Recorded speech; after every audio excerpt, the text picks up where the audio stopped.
surtout, j'ai un problème, c'est que j'ai jamais fait d'études longues. Parce qu'en fait, je suis pauvre. C'est un truc que je tiens de mes parents. Et je me suis imaginé qu'est-ce que ce serait ma thèse. Ma thèse s'appelant, bien évidemment, Analyse et démonstration de la récession intellectuelle dans la fonction publique ministérielle du 16 mai 2022 au 8 avril 2025 dans le cadre d'un État néolibéral en proie à une crise sociale et économique majeure à travers l'exemple de la scolarité. Qu'on peut bien sûr résumer en une problématique. Pourquoi Elisabeth Borne est comme une chèvre?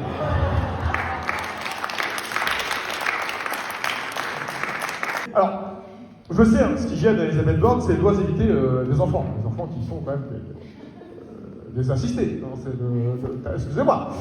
Il faut savoir que c'est pas moi qui dis, hein, c'est selon l'OMS, un enfant entre 3 et 5 ans, ça dort entre 10 à 13 heures par jour. C'est énorme. C'est complètement énorme. C'est 10 à 13 heures qui ne passent pas à travailler.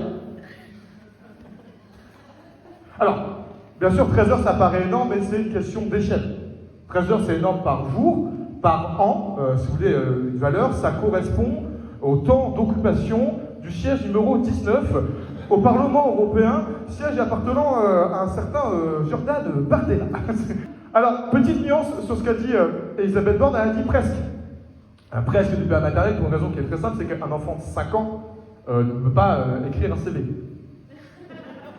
Ni une lettre de motivation, il n'a pas les capacités intellectuelles, que ce soit d'un point de vue vocabulaire ou écriture, parce que d'un point de vue vocabulaire ou écriture, il se trouve à un niveau qui est équivalent à l'occupant du siège 19 du Parlement européen, un certain Jordan Bardella.